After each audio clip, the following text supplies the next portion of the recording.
It's the Megacast, an hour-long TV and radio streaming show keeping you informed on the day-to-day news. Live from West Bloomfield, we're bringing you the news, updates, and information impacting communities around Michigan. Join our host, Tyler Kieft, as he talks with community members, business leaders, and professional experts about the stories that impact you. You're watching the Megacast on Civic Center TV.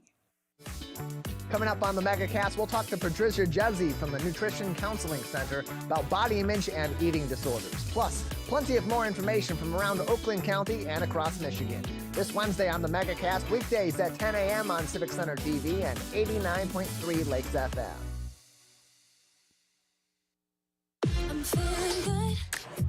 Let's savor these moments. Made possible by the COVID-19 vaccine.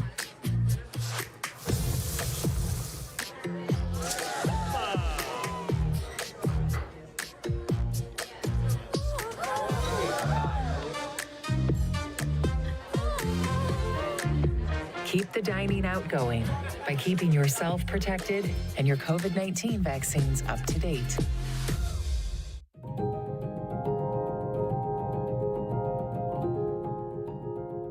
I'm Steve Eiserman of the Detroit Red Wings, and I think every child in Michigan deserves a safe, healthy, and happy childhood. Can we build a state where Children Trust Michigan isn't just a name, but something our kids believe? Please support Children Trust Michigan as the voice for children and families by visiting the website to learn more.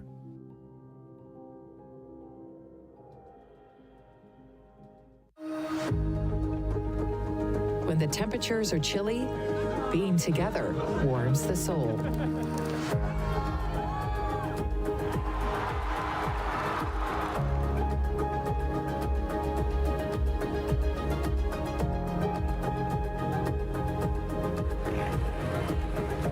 Keep the winter fun going. Help protect yourself and those around you by keeping your COVID-19 vaccines up to date. What's happening around you? Hear about state events, businesses, and from the people behind them on the Megacast, an hour-long TV, radio, and streaming show keeping you informed on the day-to-day news. Listen in on talks with volunteer groups, documentarians, and financial advisors, Monday to Friday with your host, Tyler Kieft. Catch the Megacast weekdays from 10 a.m. to 11 on Civic Center TV, 89.3 Lakes FM, and streaming on mymytv.com. There are many different kinds of noses. Our noses can sniff out all kinds of things. Good things and bad things.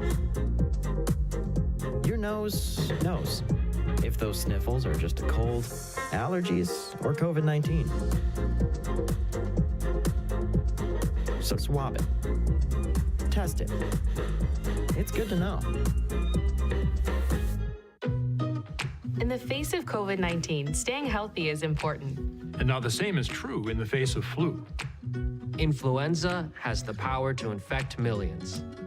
But it's easy to protect yourself, your family, and your community. The flu vaccine is safe and effective. And with COVID-19 still around, it's essential. Together we can face flu season head on. Visit michigan.gov/flu. Hey Laker fans, do you know a friend or neighbor that volunteers in Greater West Bloomfield? We would love to help you recognize them at the 51st Annual Michigan Week Awards. Countless members of the communities of Orchard Lake, Keego Harbor, Sylvan Lake, and West Bloomfield give their time and talent daily without regard for recognition. You can help recognize these individuals and organizations at our awards breakfast next year on May 12, 2023. Nominate your neighbor or organization starting January 28, 2023. Go to michiganweek.org for details.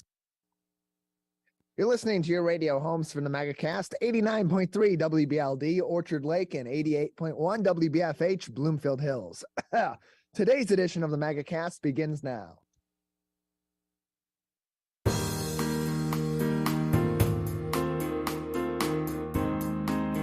Welcome to the Megacast, our live daily TV, radio, and streaming show talking about all things Michigan. I'm Tyler Kieft. Today we'll be talking to a number of people about topics of interest and importance to Michiganders just like you. Let's begin with what's making headlines today on CivicCenterTV.com's local news page.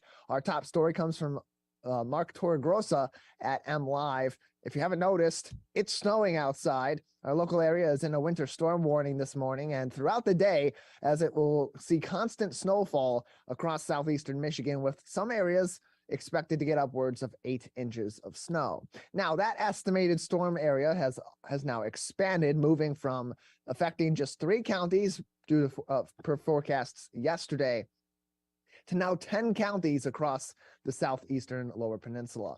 Looking at the data thus far in the storm, initial forecasts of 6 to 8 inches in the most affected areas have now shifted to be about 5 inches on the high end, according to Torregrossa's forecast. As of this time of day, as our show begins at 10 a.m., it is estimated that the entire 10-county area affected by the storm will have snow actively falling in their communities. Plenty of updates will be on this storm on this article from Mark Torregrossa, linked on our website, civiccentertv.com, on our local news page all throughout the day. Go ahead and visit that and click through to the article for constant updates from Torregrossa and the weather team at M Live. Also making headlines today on civiccentertv.com's local news page from the Detroit News' Hannah McKay.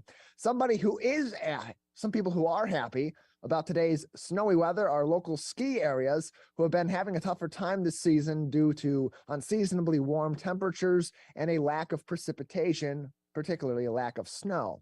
Temperatures have been about 10 degrees higher this month than the average January in any calendar year, and snowfall has reduced by half from this time a year ago. That, according to Mount Holly Ski and Snowboard Resort's Mark Tibbetts, has made their usual busy season a lot more difficult to operate, saying, quote, "It's no joke that we've been riding a roller coaster since we opened. Mother Nature's kind of provided extremes. Unfortunately, she hasn't provided the cold extreme quite as often as the spring-like extreme, so our ability to make snow is hampered," and closed quote. Mount Holly typically relies on some man-made snow for the base of its ski areas and slopes, running the machines on hand for 16 to 20 days out of the usual about 100 days of the season that they're in operations from November to about March. Tibbetts expects, even with the snow today, that the number will be higher this year in terms of how many times they use their artificial snowmakers, saying, quote, "We're going to be pretty largely over that number, I'm certain. We're taking every small window and opportunity we can to just keep it maintained.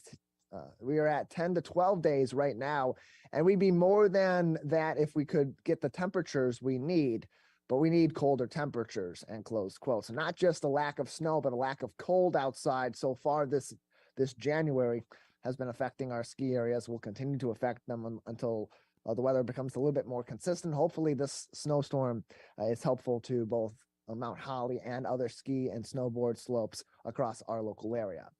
Finally, making headlines today on civiccentertv.com's local news page from Crystal Nurse at the Lansing State Journal via the Detroit Free Press. The Michigan Secretary of State's office has a problem.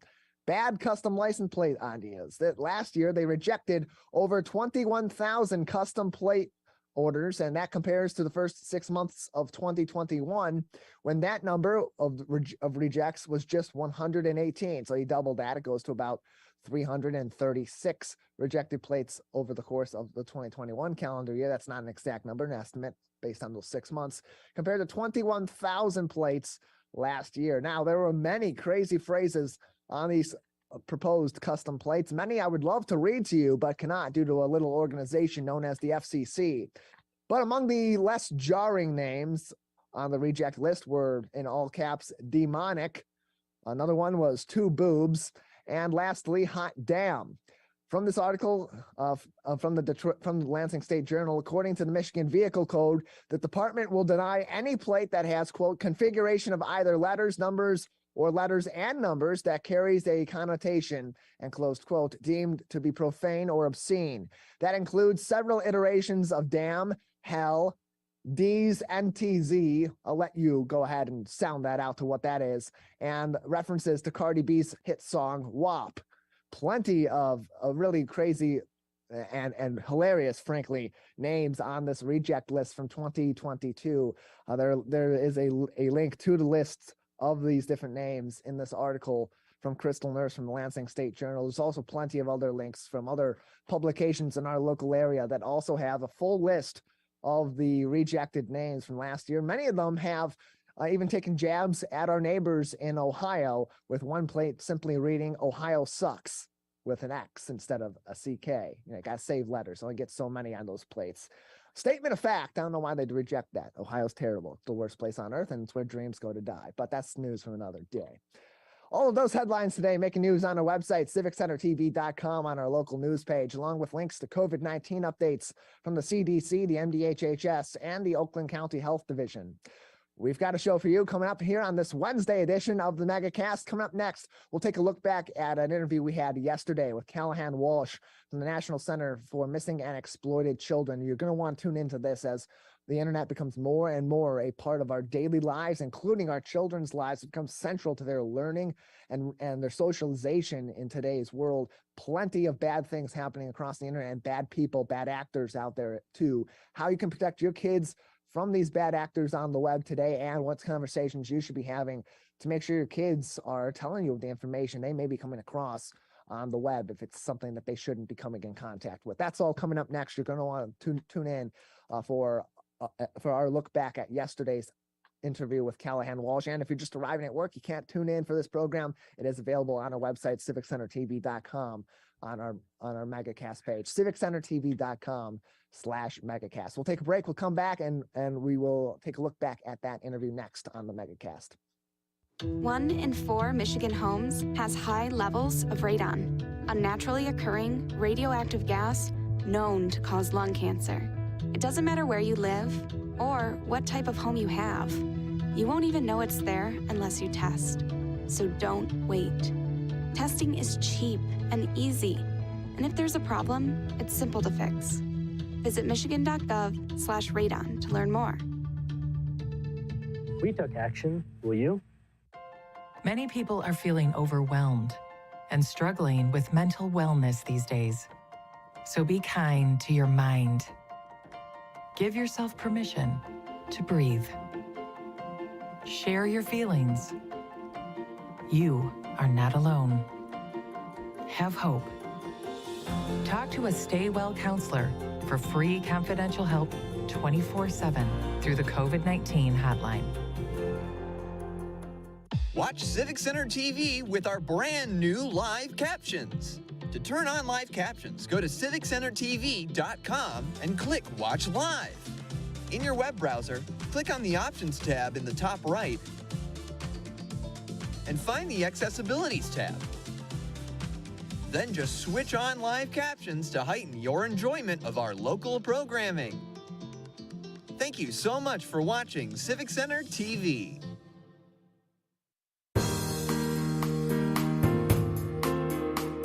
Welcome back to the Megacast, our live daily TV, radio, and streaming show talking about all things Michigan. I'm Tyler Kieft. Learn more on our website, civiccentertv.com/Megacast, where you'll find more information on all of our partnering stations across the Great Lakes state, including My Michigan TV, and find all of our full programs and each individual interview segment on demand as well. civiccentertv.com/Megacast, the place to go for that.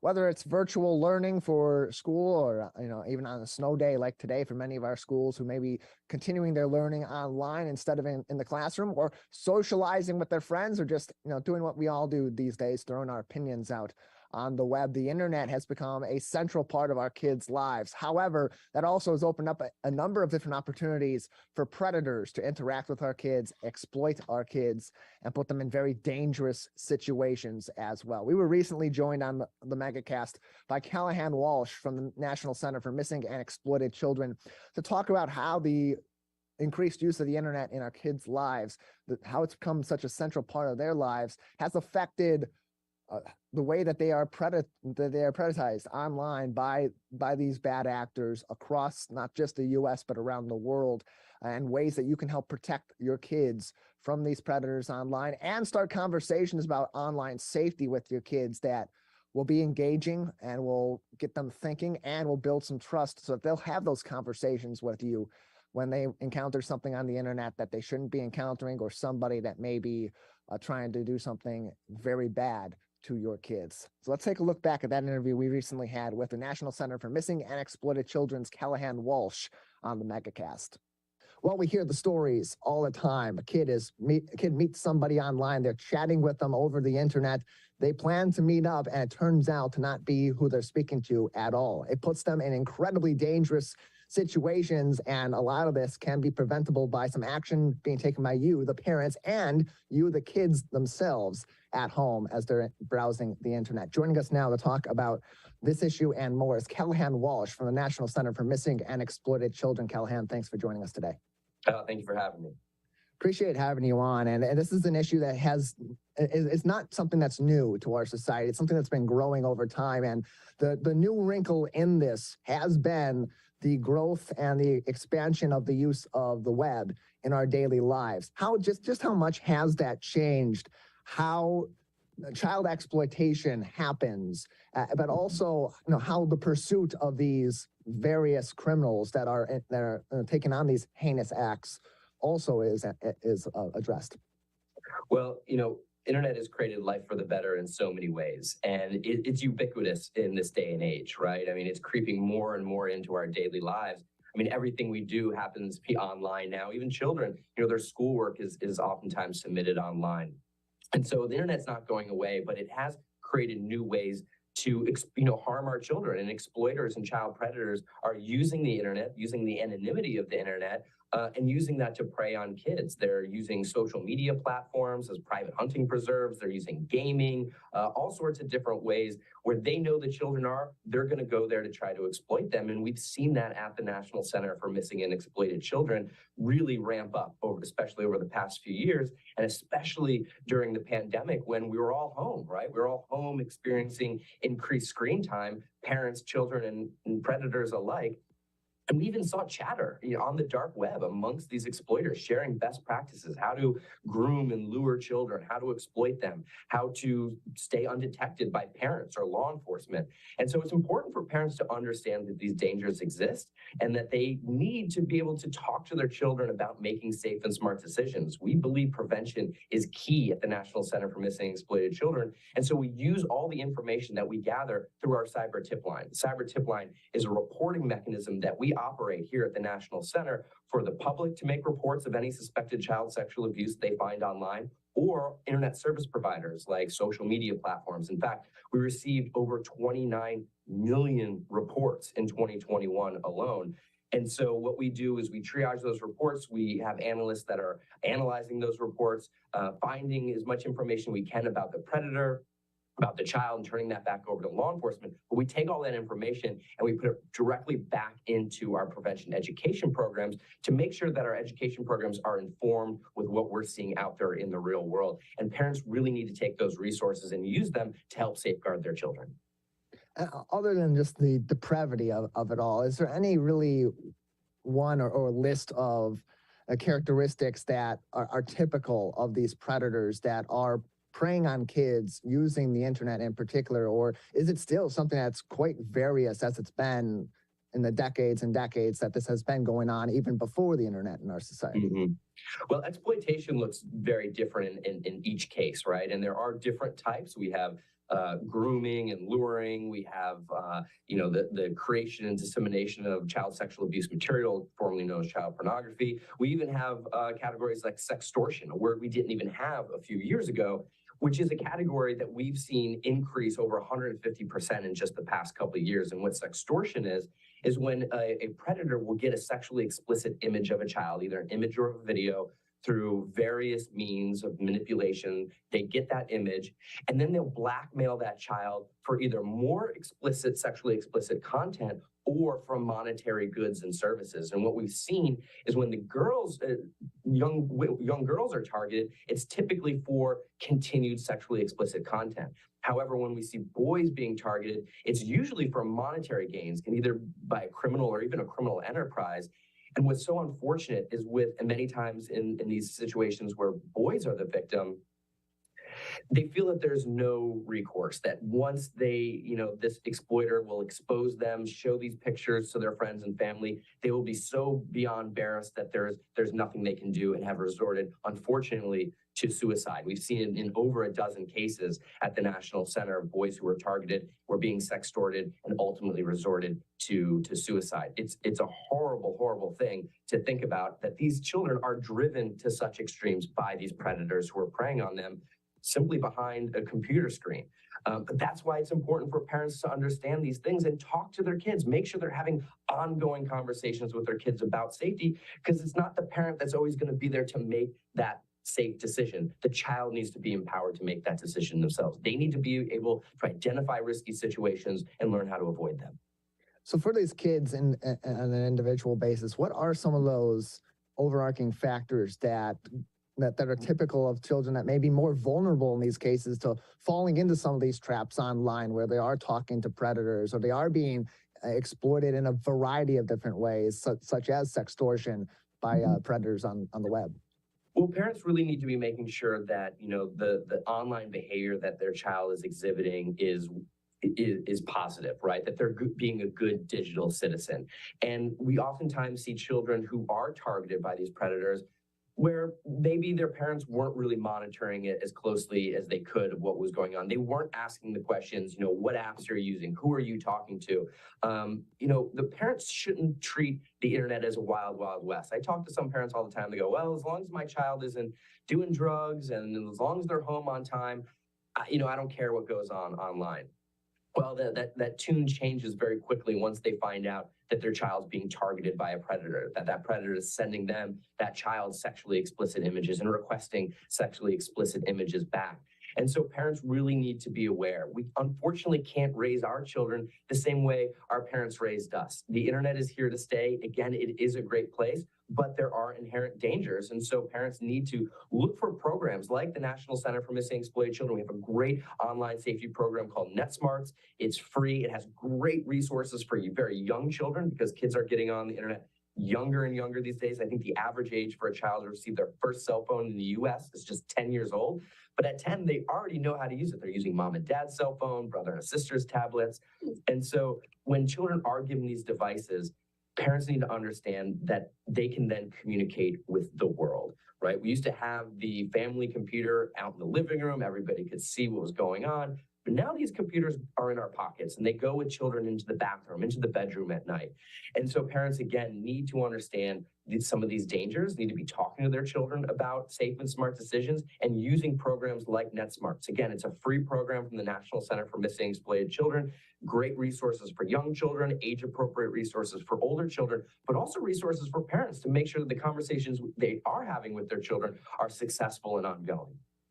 And we also need to be more aware of, as a society, as adults, whether it be parents or neighbors or educators, wherever these kids may be, about recognizing some of the signs that a kid may be under duress, may be under stress from being targeted by a predator online. Certainly those cases, like you mentioned, Callahan, with sextortion, and recognizing those signs that a kid may have fallen victim to somebody online or may be about to fall victim to them online. In some cases, we know, and unfortunately we've seen in the past, those falling victim being put into severe situations that in many cases can be deadly. So what are some of those signs that we adults should be looking out for as we are looking out for and trying to defend the kids in our community and in various places? Right. Well, especially for parents, if your child is exhibiting behavior where they are very reluctant to share with you their online behavior, to share with you their usernames on different social media platforms, that's a big red flag. Every parent should be on using the same social media apps that their children are using. It's the best way to learn how they work. Just download them, get on them yourself, poke around, and friend your child. Make sure you have eyes on their accounts. Make sure their profiles are set to private as well.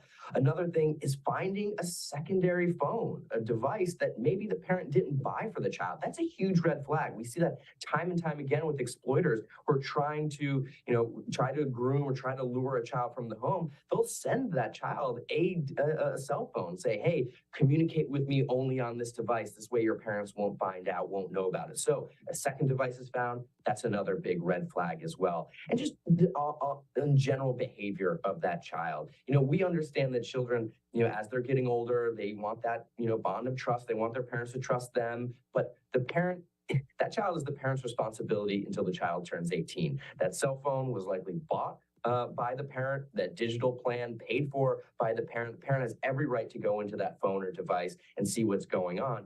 But parents need to read between the lines. Think about the behavior that your child's exhibiting. Talk to them about things in the news, teachable moments, judge their reactions, and really try to understand if this is something you need to dive in deeper on. We're joined on today's program by Callahan Walsh from the National Center for Missing and Exploited Children. You can find more information and resources, including helpful tools to help you educate yourself and your kids on these issues and more about internet safety at their website, missingkids.org. Missingkids.org is the website for the National Center for Missing and Exploited Children. And as we talk about resources and we talk about education, so much of that also goes back to developing that trust with your kids and maintaining that trust with your kids. So for parents, how do you suggest that they go about maintaining that supportive environment that fosters their kid being open to having these conversations about them? And then even on the other side, the kids, how do you suggest that maybe they go about speaking to their parents about some things that they may be seeing online or maybe encountering online if they're uncomfortable, and open up those lines of communication so these issues can be addressed? Yeah, well, you said it best. It's all about communication. Parents need to be talking to their kids and starting at an early age, because the conversation you have with your youngest child about online safety when they're first starting getting online, when they get their first phone at maybe 10, 12 years old, is a vastly different conversation than you're having with your teen about online safety. So my recommendation, I always tell parents, like my top 3 is try to understand the technology the best you can. Again, that was downloading the apps your children are already using. Number 2, to set ground rules and stick to them, especially if there's been bad behavior in the past. And number 3 is to have those ongoing conversations about safety. And for children, they also need to know that they won't get in trouble if somebody sends them something that's not appropriate. If somebody is trying to groom or lure them, trying to harass them, or trying to coerce them into sending explicit images of themselves or video, they need to know that they can go to a parent and not get in trouble, that it's not their fault if they're being targeted. And so children, again, need to be open with communication with their parents to say, hey, if something's happening to me online, I need to be able to go to my parent. I should go to my parent to make sure that this stops and that we can mitigate any damage that's already been done. More information again and resources from the National Center for Missing and Exploited Children can be found on their website, missingkids.org. Missingkids.org is their website. Callahan Walsh joins us today from the National Center for Missing and Exploited Children. And Callahan, just a few more minutes with you before we'll need to wrap things up today. Anything else at this time that we are seeing become a trend in how exploitation is facilitated online, or how we're seeing kids fall victim to exploitation from predators online that we haven't spoken about, but would be important for our audience to be considering as we continue to go on? Well, I think it's just important for parents to understand what can happen online. And especially with the pandemic, we had so many kids at home, and it really gave a false sense of security to a lot of parents, saying, oh, well, my child's right there on the couch, they're safe. But if you don't know who your children are talking to online, if you don't know what kind of behavior they're getting up to, they really could find themselves in a lot of trouble. And whether it's them being targeted, or maybe they are sent a sexually explicit image as well, and then they go and send it on to another friend or a group of friends, there's a lot of repercussions that come with that. And so again, children really need to understand the dangers that lurk online. I know they see adults sending whether it's someone they look up to, or even a parent or older sibling. Look, romance is found online more and more these days. Again, the internet's not going anywhere, but children need to know that there are some serious dangers when it comes to sending or self-creating self-explicit images and sending them off. This could affect their future, could affect their education in college, if they're planning on attending. There's just a lot that goes on. They're just so open to so many vulnerabilities once they start diving down, into that hole and are targeted by predators. And so parents, again, need to understand the dangers. They need to be talking to their children, but they need to be empowering their children to make those safe and smart decisions, because it's about the child. They're the one that's going to be there. A parent could go blue in the face trying to track their children's digital breadcrumb trail day to day. Parents are busy enough, but they need to make sure that their children are empowered to identify these risky situations and they can avoid them. It used to be that we would teach media proficiency, and then later on, maybe, excuse me, maybe later on, we would then delve into media literacy. Today, those need to be taught simultaneously, and especially that media literacy, so important in protecting our kids and protecting ourselves online today. Callahan, thank you so much for joining us. Thank you for having me. Really appreciate the chat. Very glad to have Callahan Walsh from the National Center for Missing and Exploited Children on our show yesterday. You can watch that interview in full, and please share it with your family and others involved in your kid's life on our website, civiccentertv.com/megacast. We'll take a very quick break. On the other side, we'll talk about nutrition and eating disorders as well with Dr. Patrizia Jesue on today's edition of the Megacast.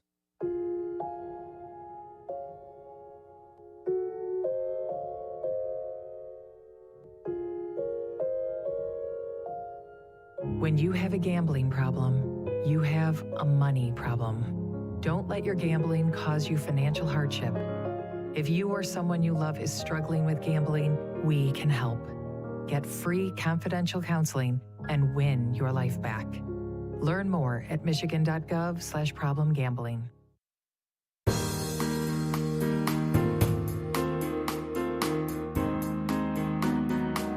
Welcome back to the Megacast, our live daily TV, radio, and streaming show talking about all things Michigan. I'm Tyler Kieft.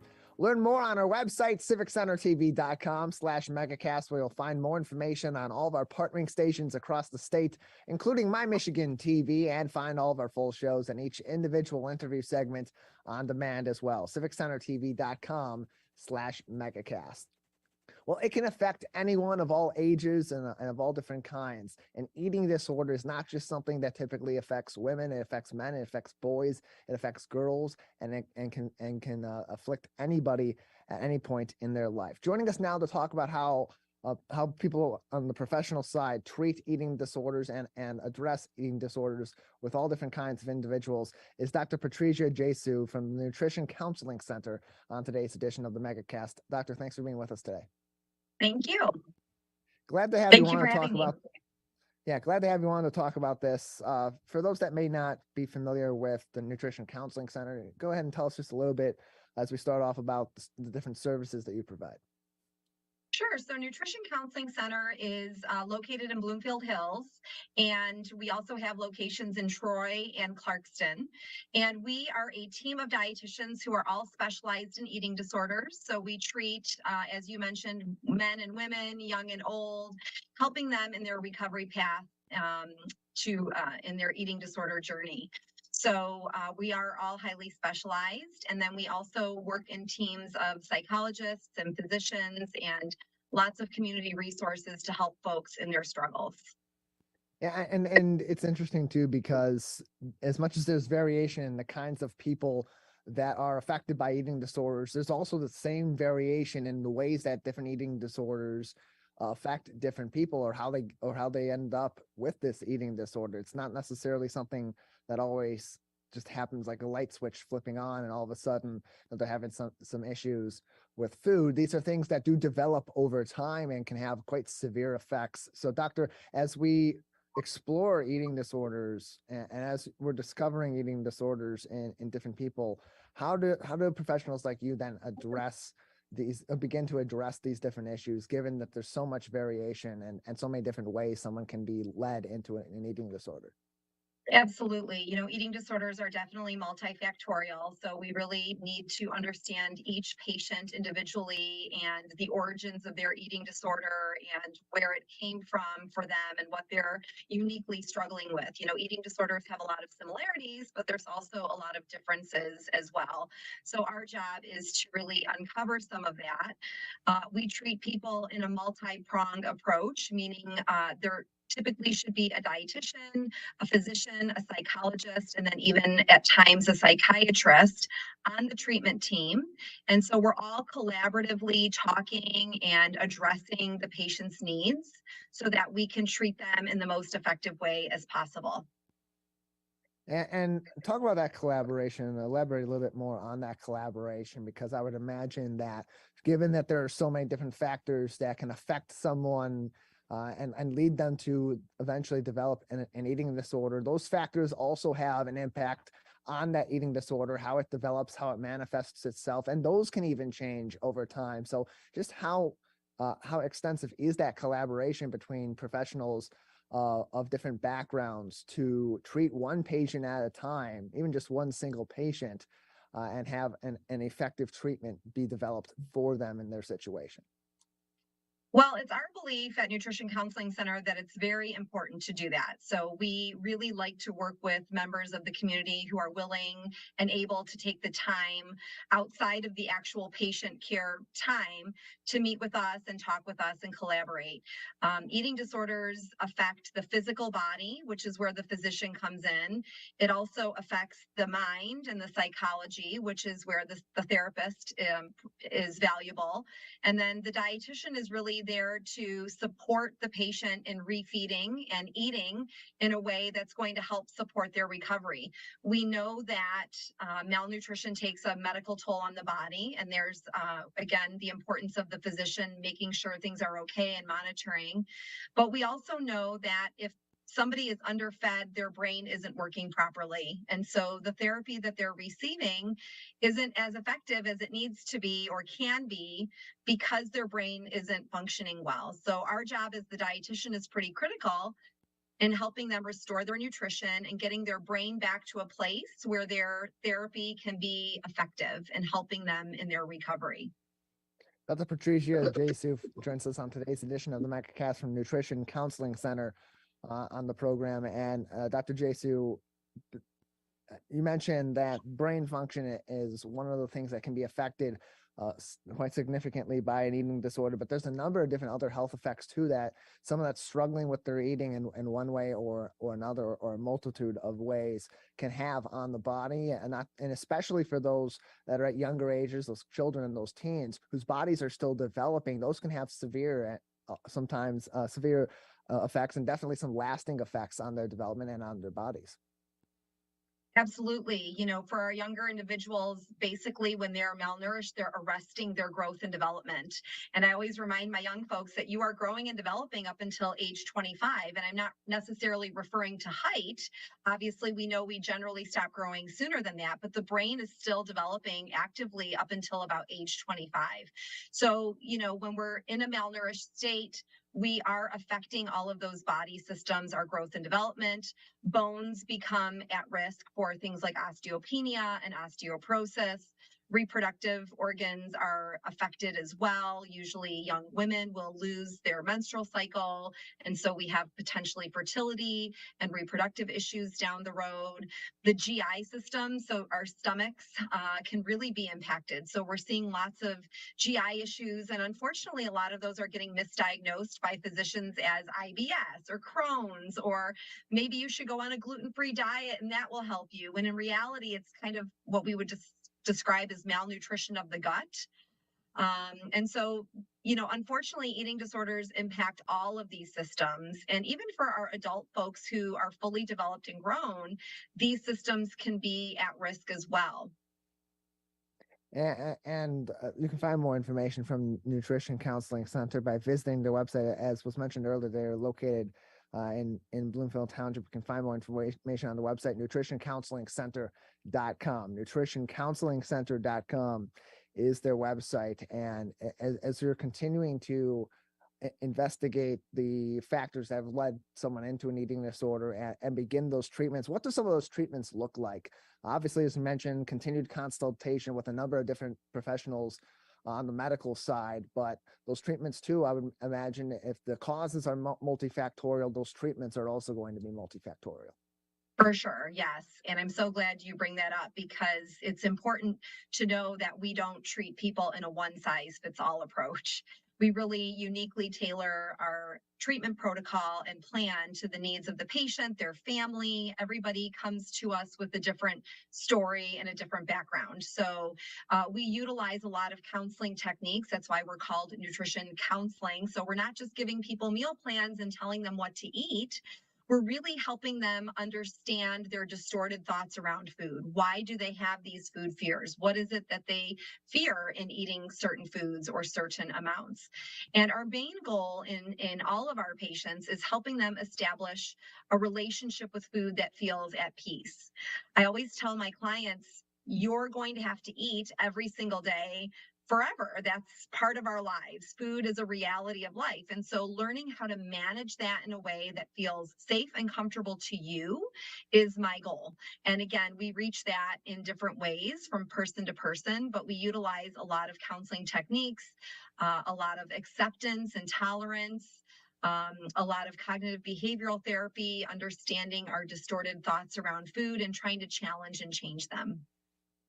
And then there's also those, as we mentioned earlier, those long-term effects that come into play too. How do you maintain that over time? Because someone may, be in a state that looks like recovery from an eating disorder, but those factors that led to that disorder can relapse and can have another effect on these people later on in life, and in some cases can lead them right back into the same issues they had before that led them to consulting with yourself and other physicians associated with the Nutrition Counseling Center. And so, Dr. Jesue, how do you then work with the patients over time or with these physicians over time to help them not just recover from what they're currently experiencing, but to prevent relapse down the road too?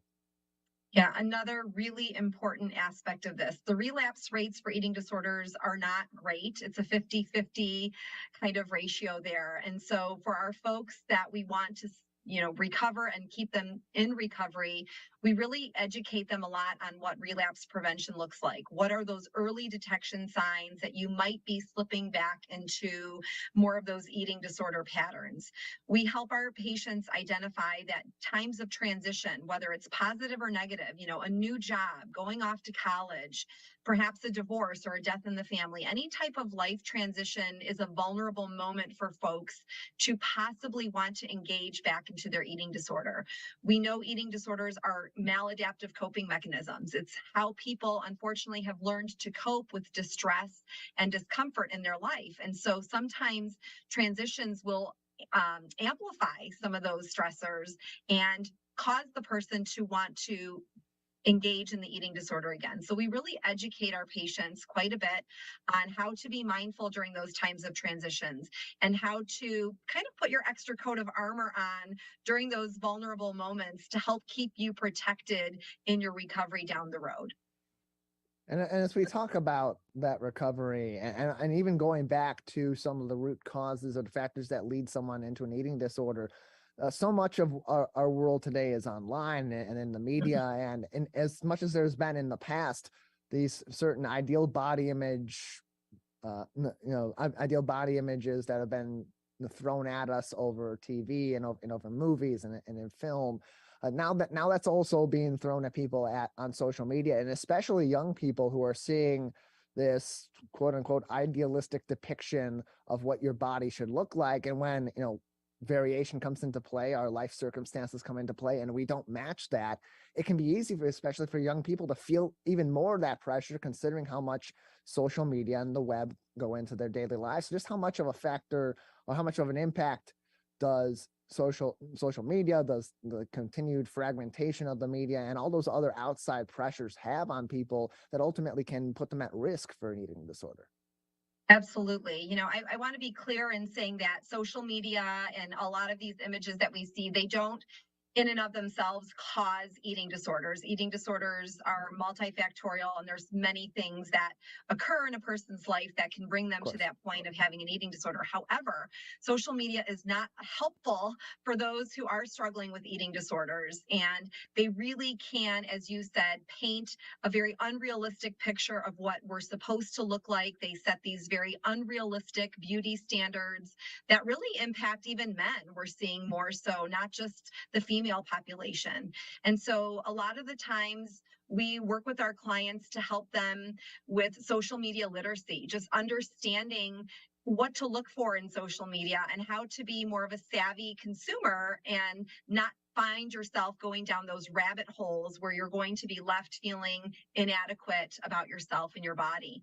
We also remind our clients to set boundaries with their social media. We can't make it go away. It's a part of our lives, and it can be a very helpful part of our lives. But at the same time, it can cause a lot of frustration and feelings of selflessness and inadequacy in our patients. So we teach them how to set boundaries, how to unfollow social media outlets that are not servicing them in a positive way. There's lots of great social media outlets out there that are very body positive and very recovery focused. So we help them find those sources as well. More information and get in contact with Dr. Jesue and the other professionals at the Nutrition Counseling Center can be found on their website, nutritioncounselingcenter.com. Dr. Jesue, thank you so much for joining us and diving into what's a difficult topic to discuss, but there's so much that goes into this, both the causes and then the treatments, and ultimately keeping people in recovery. We appreciate your insight. And I appreciate you bringing awareness to this very important topic, and thank you so much. It's been a pleasure. Been a pleasure as well on our side, nutritioncounselingcenter.com, or call them 248-686-0340, 248-686-0340. We'll take a very short break here on the Megacast. On the other side, we'll come back and talk to one of over 300 charities and nonprofits supported on the Share Detroit platform. This is the Megacast. The heart of winter. It beats inside you. It's that thing urging you outside when the forecast calls for snow. Some were born with it. For others, it was carved with care. But for all who take winter to heart, it's time. Feel the rhythm of the season and pursue your Pure in Pure, Michigan. Do you have a child going into kindergarten this fall? The West Bloomfield School District invites you to learn more about kindergarten at the Kindergarten Roundup. Principals and teachers are sharing their important information, including next steps for registration, kindergarten readiness, district-wide services, and more. Each family will also receive a free gift from the Team WB. We can't wait to meet you at the Kindergarten Roundup, Thursday, January 26th at the new West Bloomfield Middle School.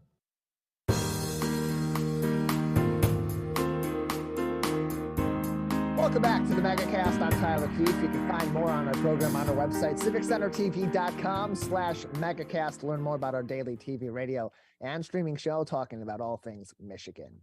Well, homelessness is certainly not something that we are immune to here in southeastern Michigan, whether it be in our major cities, in our suburbs, or even in your small town, up and down our local area and across the Great Lakes state. It's something that affects people not only in our state, but around the country and around the world. But one local organization is trying to help families navigate their way out of homelessness and remain out of homelessness once they do. And it's one of over 300 charities and nonprofits supported on the Share Detroit platform. Joining us now is Aisha Morel Ferguson, the Chief Development Officer at COTS Detroit. Thanks for joining us today, Aisha. Thank you for having me, Tyler. Yeah, glad to have you on the show today to talk about your organization, doing a lot of great work and has been for decades here in Southeast Michigan. For those that aren't familiar with COTS, tell us about your organization and the services and programs you provide. It's my pleasure. So COTS has been part of the Detroit community for 40 years now. Back in 1982, we were established as an organization to support men in particular that were experiencing homelessness. Over the years, we know that homelessness has impacted more than just single men alone. It's impacted women and families. And so our services are now tailored specifically to help families that are overcoming homelessness by providing emergency shelter, supportive housing, affordable housing. But beyond providing those supports, we provide mobility services that will help them to maintain that housing and maintain stability moving forward.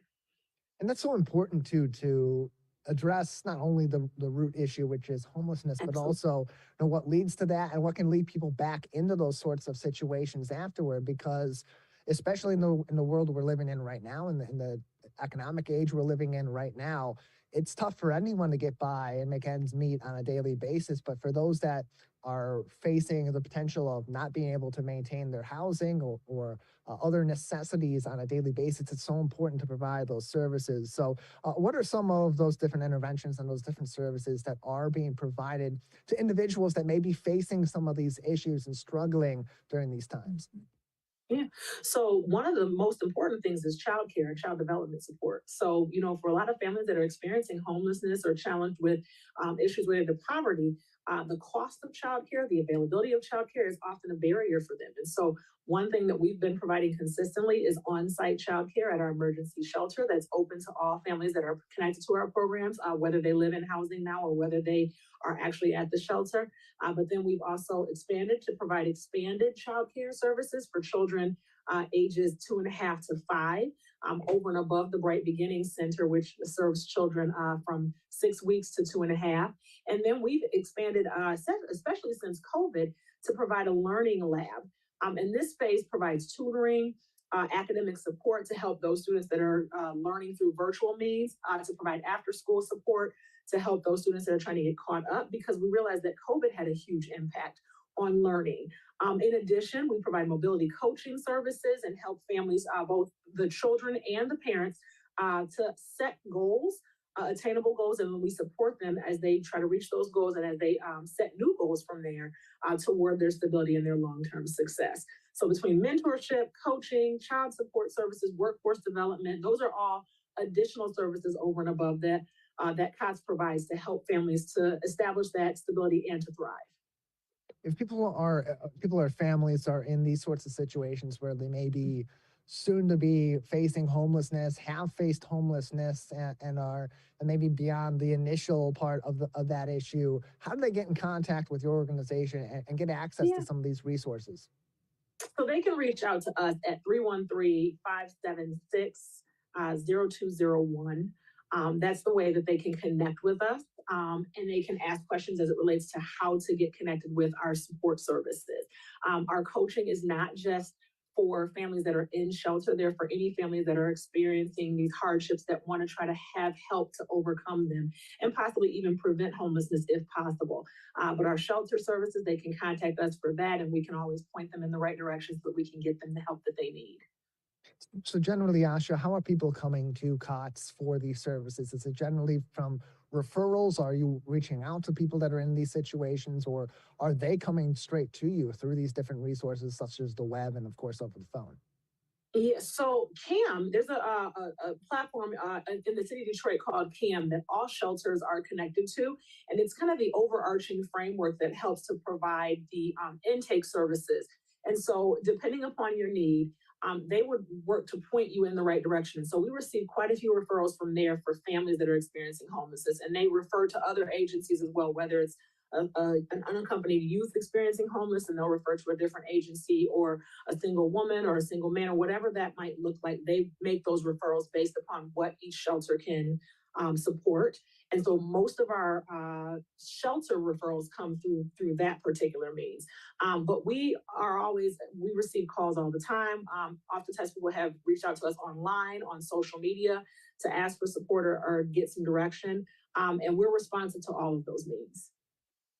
We're joined by Asha Morel Ferguson on today's edition of the Megacast, joining us from COTS, where she serves as their Chief Development Officer. You can get more information and get in contact with them about their resources by visiting cotsdetroit.org. That is COTS Detroit, COTS Detroit.org, or go to sharedetroit.org and explore not only COTS and their services and opportunities, but also those of over 320 other charities and nonprofits across southeastern Michigan. And Asha, coming up, we have a really great event in just a little bit over a week that's going to help to support a lot of these different programs. Tell us about Soup City 2023, now live and back in person.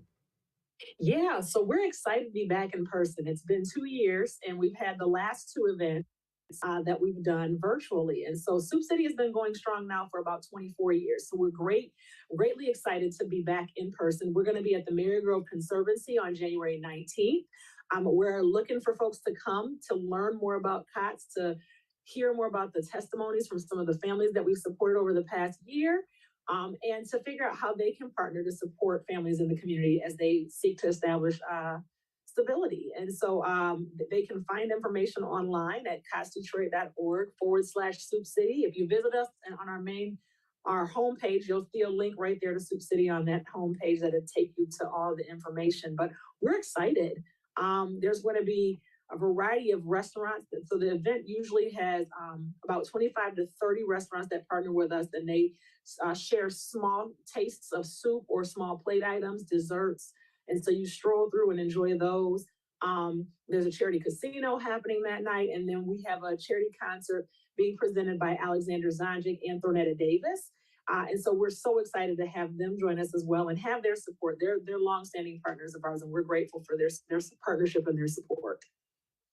More information can be found on cotsdetroit.org, COTS Detroit.org, or go to sharedetroit.org as well to learn more information and get all that you need to know about Soup City 2023 live and in person January 19th at 5 p.m. at the Marygrove Conservancy on McNichols in Detroit. Doors open at 5 p.m. And again, learn more information by visiting COTS website at cotsdetroit.org. And you mentioned there's going to be food and there's going to be entertainment. What are some of the restaurants and entertainers that will be there? So if people want to go out and just have a good time, but also support a good cause, they kind of know what's going to be available to them. Absolutely. So we have 220 Merrill is going to be in the house. Soil to Service will be there. Smith & Co. Joe Louis Southern Kitchen is coming. Pharmacy Foods, Better Detroit Brownie Company. There's so many more restaurants, and we're excited about all the good food that they're going to bring our way. And then, as mentioned, Alexander Zonjic and Friends, the Motor City Horns are going to be in the house performing. Thornetta Davis is coming to bring us her soulful bluesy voice, which we love so much. And so the event is also at no cost. So we are, hoping that folks that want to come and have a good time, for a good cause, that they will be led to make a gift that their heart leads them to make and support these initiatives. But we want to just see everybody in the house. We want to share the work that we do and celebrate being able to be in person again. That from Aisha Morel Ferguson from COTS Detroit, one of over 300 charities and nonprofits supported on the Share Detroit platform. You can find more information on them and on other charities and nonprofits supported by Share Detroit on their website at sharedetroit.org. That is sharedetroit.org. If you're still on your way into work, or maybe you're going to be out and about today, we highly encourage you to stay up to date on weather across southeastern Michigan. 10 counties affected by the ongoing winter storm on this Wednesday morning, and it will only get more severe as the day goes on. The peak of the storm is expected about mid to late afternoon. So really right around the time that you may be leaving to head home for the day, if you're leaving a little bit earlier than your normal 9 to 5 today, or at the end of your normal 9 to 5 heading home. The roads are not going to be much nicer, if any nicer, than they were for your morning commute in the afternoon, especially as the storm reaches its peak. So we encourage you to stay safe. Stay with us and with other local outlets for more updates throughout the day. We highly encourage you on our website, civiccentertv.com. On our local news page, we do have a link to an article from MLive's Mark Torregrossa about this ongoing storm. They will be updating that all day long. We also encourage you to stick with some of your local weather outlets and weather authorities, meteorologists in the Detroit area or other areas of the state, wherever you're watching us from as the day goes on. As always, you can keep up to date with the Megacast if you've missed our live show this morning and are just tuning in. civiccentertv.com/Megacast, usually sometime in the mid to late afternoon. We will have our shows posted on our YouTube and on our website. And you can always keep up to date with us on demand on our Megacast page, as well as learn more about all of our partnering stations all across the Great Lakes state.